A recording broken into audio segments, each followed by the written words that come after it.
Hello Village here, and welcome to the fourth stage of the MLC Giro d'Italia. Already now we see Luke Durbridge again at the front. This man just not want to give up. Is he going to go in the breakaway for the third day in a row? Well, there's no mountain points to go for today, so I think that might be a waste. But there is an intermediate sprint to go for. You can get 8 points and 5 bonus seconds. I can't wait to see the big sprinters go for this one. Oh, we have an attack. Christoph van der Waal is leaving the peloton. He wants to go on his own and push chain reaction. That's his second time they go in the breakaway. On the second stage, it was who was that? It was Svein Tuft who went in the breakaway on the second stage. And now we see Christoph van der Waal in the breakaway. Is anyone gonna follow up that great attack from Christoph van der Waal, the Belgian time trial champion? 3 years in a row, actually, fun fact. But let's see. It doesn't seem like anyone will join him. Today is only 120 kilometers stage, so expect a high pace. Also, if you take a look at the wind, it's 46, and it's coming from where? Well, I can't seem to find where it's coming from. Why doesn't it show up? Well, it's not showing up. The wind socket is gone, but only one guy in the attack. Seems that the peloton is very nervous, and they want everyone in the peloton because they're expecting echelons. The fact that only one guy went in the breakaway leaves up a lot of points to the peloton. Let's take a look at this. You see, first guy gets 8 points and 5 bonus seconds, which is probably going to be Christoph van der Waal, unless he crashes or punctures or just withdraws. And then second place gets 6 points, third gets 4 points, and they get bonus seconds. So a bunch of points to sprint for in the peloton. But look at the wind, it's really picked up. It's 64. If you're not well placed in today's stage, you might lose your entire Giro d'Italia on a flat stage like this, and you don't want that to happen. But let's look at this down in the peloton. Everyone's getting ready. Christoph van der Waal's gap is decreasing fast, and that's because all these guys are pacing. Kittel once again looks really strong on the right side with his Degen Cup Elminger train. Greipel got his Meskage Tony Martin train, and down here we have Cavendish with probably the weakest trains out of all of them. And Demar on the outside, personally one of my favorite riders to win this, because I just like to see Demar doing good, because he's a young guy, and compared against these three giants, he's been doing really good. But 1 kilometer until these guys can sprint. It's going to be exciting to see who's got it. Does Kittel finally have a bad day? But here goes Meskage and Degenkolb. Side by side. Meskage needs to go even faster. Kittel got this one. Kittel is sprinting. Demar's on the right side. Kittel is just leaving everyone behind. Demar's on his wheel. Demar can catch up though. Demar is following Kittel. Demar might actually be stronger. Oh my god, that was actually pretty close. But Kittel takes it. But Giro Seelek is falling off the pace and is behind now. Ooh, the peloton might crack. The peloton might crack if they keep up the pace. But I gotta say, Demar kept up there. Demar could follow Kittel in that. I want to see Demar follow Kittel in the final sprint in the end. Vanti Gobert looks really strong at the moment. Just as it was looking good for Vanti Gobert, Thomas Vauclair takes a tumble, and he's now in the back of the peloton, but gladly or luckily for Vanti Gobert, he's on his wheel again, he's moving towards the front. He's a crucial part of the Demar leader train. Him and Hutarovic and Demar are the leader train for those guys, so Thomas Vauclair take a tumble, but looks like he's going to be strong, but this is going to tear some energy out of him, and we might not see Demar pace, sprinting at full power in the end now that his leader train took some pain.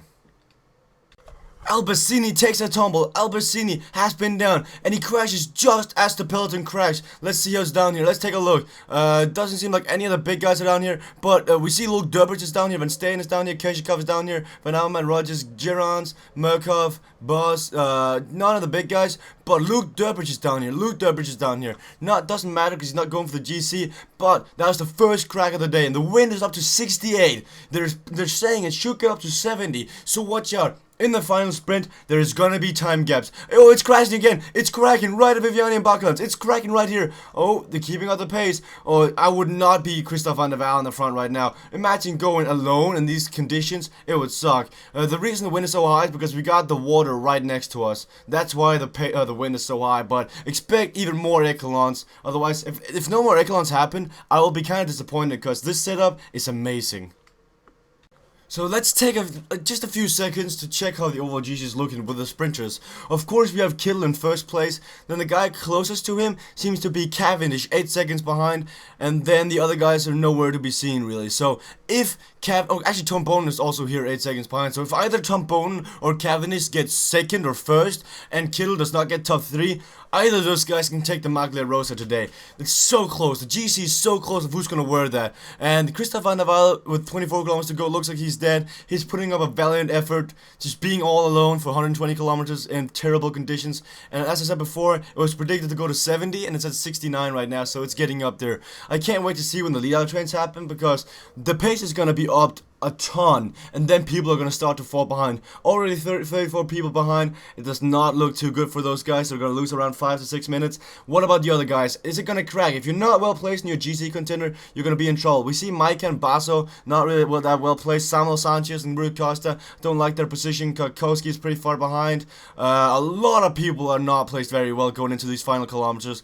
Yeah, I would get up there. Like all these guys, I think it's gonna crack at some point. It's so strong out. Now just look at how strong out it is. If we take a look from behind, you can see all the way down there's where everyone at. Cavendish moves to the front, and once again we see Cavendish has to waste energy to get to the front. This seems to be the theme whenever Cavendish sets up his leader train. And yes, there it cracked again. It cracked again. I don't see any big guys. I see Keselowski, I see Fabio Aru down here, so they have a new guy in the young guys classification, but doesn't seem any of the big GC contenders. And with 15 kilometers to go, Christoph Van der Velde still hasn't been caught yet. He still hasn't been caught yet. Oh, another 13 people getting falling behind now. Kelderman is one of them. Switzer is one of them. Giesing is one of them. Giesing is kind of a good, big name.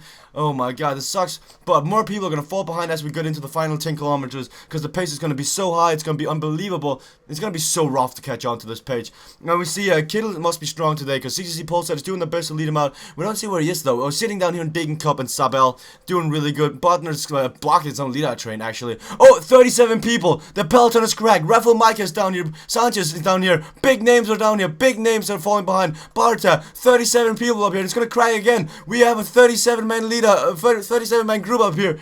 I said it was gonna crack. Let's see who's up here. Who's up here of the big names? And with 8 kilometers to go, people are gonna start sprinting. Hesjedal's up here, Malama's up here, Porter's up here, Mayer's up here. I don't see a single Orca Greenwich guy though. I don't see a single Orca Greenwich guy. This is not good for Tudor. And what about the sprinters? Tittle is up here, Cavendish is up here, Demar is behind. Demar is all the way down here. He doesn't like these windy conditions. Cavendish is looking really good. He's getting let out by Bradley Wiggins. Bradley Wiggins is really helping his teammate. And there comes Mark Wenschoff, the lead-out man for Cavendish. But Kittel is on Cavendish's wheel. Does not look too good for him. On Kittel's wheel, we have Sagan. Oh, the pace has slowed down a bit now. Now the guys behind can catch up. Demar's up here now, though. Demar has the best wheel of them all. He's got Kittel's wheel. As long as he can get out of here. Valverde's up here. Valverde's looking really good. Meskic is up here. Leading out Greipel. Meskic with the acceleration. Greipel's got a huge lead going into the final 2 kilometers. He's going to sprint, and so it's Cavendish. Kevin goes on the left side. Kittel is on his wheel. Kevin goes for himself. But Greipel's in such a big lead. Is it going to be a repeat of yesterday? They actually got a time gap onto the rest of the guys. But there goes Kittel with 500 meters to go. Kittel is pulling on the left side. And yes, it looks like to be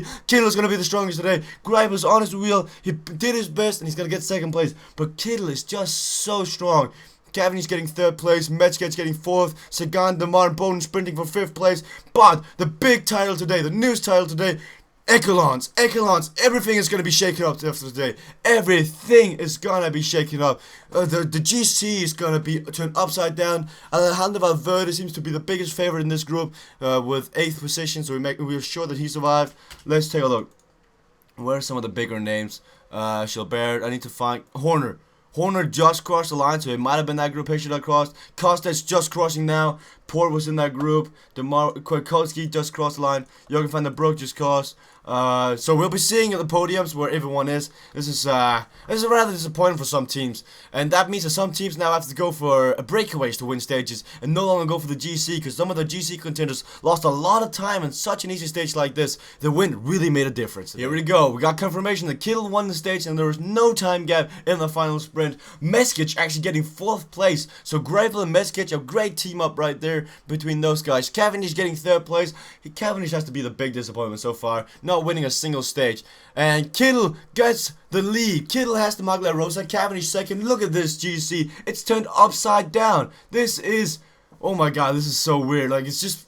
after today's stage, you don't know who's there and who's not there. Scarponi, a big name, 4th position, going for that best Italian rider in the class in the GC. Kittel leads the overall points jersey with 14 points down to Greipel. Kittel has been the big title so far. Well, he's been a big headline, really showing that with 84 sprint and 85 acceleration, you can get really far.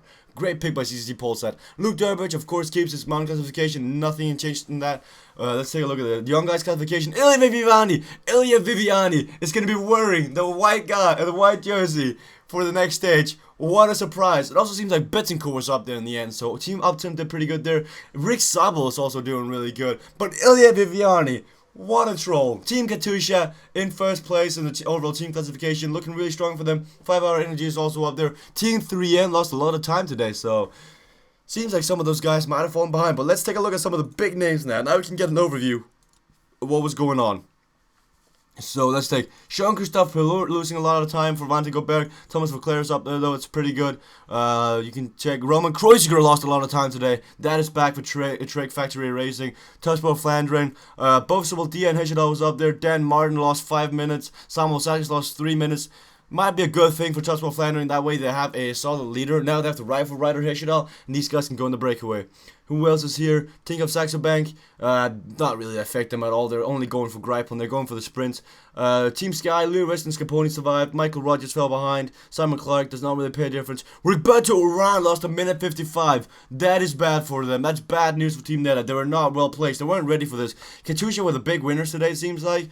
Except for the fact they didn't win it, but Bradley Wiggins is looking really good for the GC. Team Europcar doesn't have a solid GC guy. Valverde survived today, but the other guys fell behind like in Sausti, but it's only teammates, so it doesn't pay that much of a difference. Chris Horner lost a minute 55. That's a lot to make up. Chiru's MLC, Giro d'Italia, might just have been lost right here. Peter Sagan and Carlos Butto Bittencourt both surviving today. Good luck. Michael Kwiatkowski lost 3 minutes. Movistar Rui Costa lost 3 minutes. Madison Genesis, Vilko Kelderman, Spivak lost a lot of time. Jürgen van der Broek lost a minute 55. There's a lot of time to make up now. Richie Poor was up there, so Langberg can be happy. Cold Energy lost a lot of time. CC Paul said did really good today. Belkin, that's me. BMC, Andrei Cholansky. Oh my god, there's so many big losers today. So many big losers. All these guys losing time. But thank you guys for watching this episode. Come back tomorrow when we're going to have this stage, the first real mountain test. The GC is going to be shaken up even more after this stage. Thank you guys for watching. Come back tomorrow.